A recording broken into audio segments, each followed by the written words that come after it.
రాజకీయాల్లో స్పష్టమైన మెజారిటీ రాకపోతే ఏర్పడే ప్రభుత్వానికి గ్యారంటీ ఉండదు. సంకీర్ణంలో ఎప్పుడు ఏ పార్టీ హ్యాండ్ ఇస్తుందో తెలీదు. ఎవరు ఎత్తులకు పై ఎత్తులు వేస్తారో ఊహించలేం. సంకీర్ణ సర్కార్కు ఎదురయ్యే సవాళ్లేంటో తెలియాలంటే నేపాల్ రాజకీయాన్ని పరిశీలిస్తే సరిపోతుంది.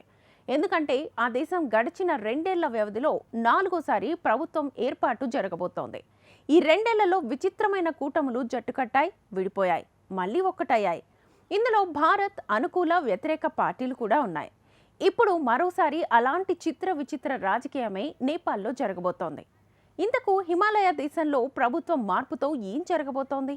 ప్రచండ స్థానంలో కేపీ ఓలీ నేపాల్ ప్రధాని అయితే ఏం జరుగుతుంది? Watch this. ఊహించని మలుపులు తిరుగుతున్న నేపాల్ రాజకీయం.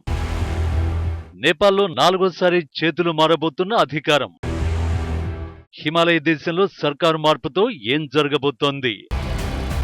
2024 మార్చి నాటికి నేపాల్లో ప్రభుత్వం ఏర్పాటై కేవలం ఏడాదిన్నర కాలమే పూర్తయింది. కానీ ఆ దేశంలో అప్పటికి 3వ ప్రభుత్వం ఏర్పాటైంది. విచిత్రమైన కూటములు జట్టుకట్టాయి, విడిపోయాయి, మళ్లీ ఒక్కటయ్యాయి. ఇందులో భారత్ అనుకూల వ్యతిరేక పార్టీలు ఉన్నాయి. 3 ప్రభుత్వాలకు సారథిగా ప్రచండ ఉన్నారు. ఇప్పుడు 4వసారి ప్రభుత్వ ఏర్పాటుకు రంగం సిద్ధమవుతోంది. ప్రస్తుత ప్రధాని పుష్పకమల్ దహల్ ప్రచండ నాయకత్వంలో ఉన్న సంకీర్ణ ప్రభుత్వ స్థానంలో కొత్త సంకీర్ణం పగ్గాలు చేపట్టేందుకు సిద్ధమవుతోంది. నేపాలీ కాంగ్రెస్ అధ్యక్షుడు share Bahadur Deuba, communist party of Nepal unified Marxist Leninist అధ్యక్షుడు మాజీ ప్రధాని కేపీ శర్మ ఓలీ కలిసి కొత్త సంకీర్ణ ప్రభుత్వాన్ని నెలకొల్పాలని ఓ నిర్ణయానికి వచ్చారు. అయినప్పటికీ ప్రధాని ప్రచండ రాజీనామా చేయడానికి నిరాకరించారు.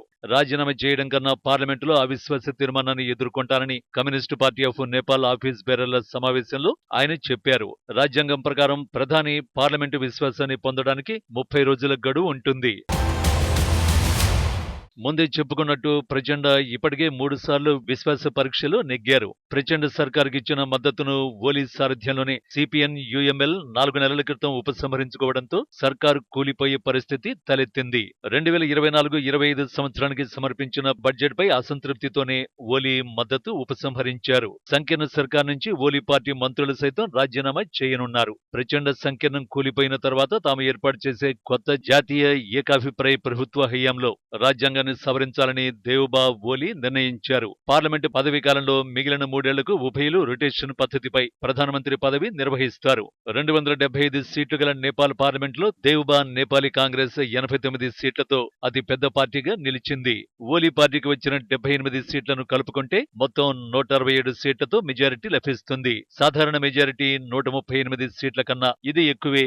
నేపాల్లో గడిచిన 16 ఏళ్ల కాలంలో 13 ప్రభుత్వాలు మారాయంటే అక్కడి రాజకీయాలు ఎంత అస్థిరమో అర్థం చేసుకోవచ్చు. నిజానికి 2022 పార్లమెంటరీ ఎన్నికల నాటికి నేపాల్లో ఎన్సీ, సిపిఎన్, ఎంసీల సమైక్య ప్రభుత్వమే అధికారంలో ఉంది. 275 మంది సభ్యులున్న దిగువ సభలో 89 సీట్లు గెలుచుకోవడం ద్వారా ఎన్సీ అతి పెద్ద పార్టీగా అవతరించింది. మాజీ ప్రధాని కేపీ శర్మ ఓలీ నాయకత్వంలోని సిపిఎన్ యుఎంఎల్ 78 స్థానాలతో 2వ స్థానంలో నిలిచింది. అప్పుడు మిగిలిన మిత్రపక్షాల సహకారంతో ఎన్సీ, సిపిఎన్, ఎంసీల సంకీర్ణ సర్కార్ యథాతథంగా కొనసాగుతుందని అంతా భావించారు. చెరో 2.5 సంవత్సరాలు ప్రధాని పీఠాన్ని పంచుకునేలా దేవ్బా ప్రచండ మధ్య ఒప్పందం కుదిరింది. తొలుత తానే ఆ పదవిని చేపడతానంటూ ప్రచండ పేచీ పెట్టడం, అందుకు దేవ్బా నిరాకరించడం వంటి పరిణామాలతో కూటమి విచ్ఛిన్నమైంది. అదే అదనుగా ఓలీ రంగంలోకి దిగారు. ప్రచండకు ముందుగా ప్రధాని పదవినిచ్చేందుకు సమ్మతించి తమ సంకీర్ణ ప్రభుత్వాన్ని 2022 డిసెంబర్లో ఏర్పాటు చేయించారు. ఓలీ చైనాకు బలమైన మద్దతుదారు. దేవ్బాకు ఇండియా అనుకూలవాదిగా పేరుంది. ప్రచండ ఓలీల పొత్తు 3 నాళ్ల ముచ్చటే అయింది. దేశాధ్యక్ష ఎన్నికల్లో తమకు కాకుండా ఎన్సీకి మద్దతునివ్వాలని సిపిఎన్ ఎంసీ నిర్ణయించింది. దాంతో గత ఏడాది ఫిబ్రవరిలోనే ప్రచండ సర్కార్కు సిపిఎన్ యుఎంఎల్ మద్దతు ఉపసంహరించుకుంది. ఆ వెంటనే ప్రచండ తిరిగి ఎన్సీతో చేతులు కలిపారు. సిపిఎన్ యుఎస్ ను కూడగట్టుకుని మరోసారి సమైక్య ప్రభుత్వాన్ని ఏర్పాటు చేశారు. అయితే ఏడాది తిరిగేసరికి పరిస్థితి మళ్లీ మొదటికొచ్చింది. మరోవైపు మార్చి నెలలో మంత్రివర్గ పునర్వ్యవస్థీకరణ, జాతీయ అసెంబ్లీ అధ్యక్ష పదవి విషయంలో ప్రచండ దేవ్బాల మధ్య విభేదాలు తలెత్తాయి. కొందరు మంత్రుల్ని మార్చేందుకు దేవ్బా తనకు సహకరించడం లేదని స్వపక్ష నేతల వద్ద ప్రచండ పలుమార్లు అసంతృప్తి వ్యక్తం చేశారు. కోసీ ప్రావిన్స్ సీఎం ఎన్నిక విషయంలో సిపిఎన్ ఎంసీ అభ్యర్థికి ఎన్సీ మద్దతు ఇవ్వలేదు. దీనికి తోడు ఇటీవల జరిగిన నేపాలీ కాంగ్రెస్ జనరల్ కమిటీ సమావేశం అగ్నికి ఆజ్యం పోసింది. 2027 ఎన్నికల్లో ఒంటరిగా పోటీ చేయాలని సమావేశంలో ఆ పార్టీ నేతలు చాలా మంది అభిప్రాయపడ్డారు. అవసరమైతే వేరే పార్టీలతో జట్టు కట్టాలని, ప్రచండతో మాత్రం పొత్తును వదిలేయాలని సూచించారు. ఆ వాదనలతో దేవుబా ఏకీభవించారు. ఈ పరిణామాలతో ఆగ్రహించిన ప్రచండ తిరిగి ఓలీ పంచన చేరారు. దాంతో సంకీర్ణ సర్కార్ నుంచి ఎన్సీ వైదొలిగింది. ప్రచండ నేతృత్వంలో ప్రభుత్వం సమర్థంగా పనిచేయడం లేదని, దేశాభివృద్ధి గాడి తప్పిందన్న తీవ్ర విమర్శలు ఉన్నాయి. పలువురు మంత్రులపై ఇటీవలి కాలంలో పెద్ద ఎత్తున అవినీతి ఆరోపణలు వెల్లువెత్తాయి. వాటి నుంచి ప్రజల దృష్టిని మళ్లించేందుకు కూటమి మార్పును ఓ సదవకాశంగా ప్రచండ వినియోగించుకున్నారని అప్పట్లో విశ్లేషణలు వినిపించాయి. అయినప్పటికీ 4 నెలలు కూడా పూర్తి కాకముందే మరోసారి ప్రచండ సర్కార్కు ముప్పు తప్పడం లేదు. సరే, నేపాల్లో ఈ రాజకీయ రచ్చ ఎప్పుడూ ఉండేదే. కానీ ప్రచండ స్థానంలో కేపీ ఓలీ శర్మ ఎంట్రీ ఇస్తే పరిస్థితి ఏంటన్నదే ఇప్పుడు అసలు ప్రశ్న.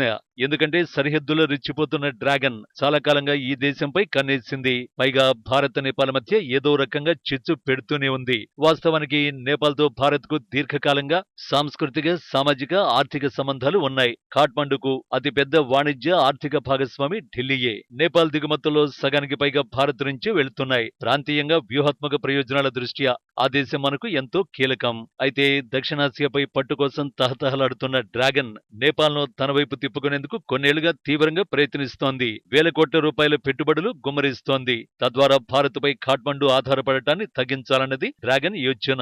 ఓలీ గతంలో ప్రధానమంత్రిగా ఉన్నప్పుడు బీజింగ్కు బాగా సహకరించారు. చైనా ఆదేశాలను శిరసావహిస్తూ భారత వ్యతిరేక ధోరణిని అవలంబించారు. ఇదే సమయంలో మన భూభాగంలోని ప్రాంతాలను సైతం తమ దేశంలో అంతర్భాగంగా పేర్కొన్న కొత్త పటాన్ని నేపాల్ పార్లమెంటులో ఆమోదింపజేశారు. ఫలితంగా భారత్ నేపాల్ సంబంధాలు తీవ్రంగా దెబ్బతిన్నాయి. నేపాల్లో కొన్ని ప్రాంతాలను చైనా ఆక్రమించడంపై మాత్రం నోరు మెదపలేదు. ఈ పరిణామాలన్నింటి వెనుక బీజింగ్ పాత్ర ఉందనేది ఓపెన్ సీక్రెటే.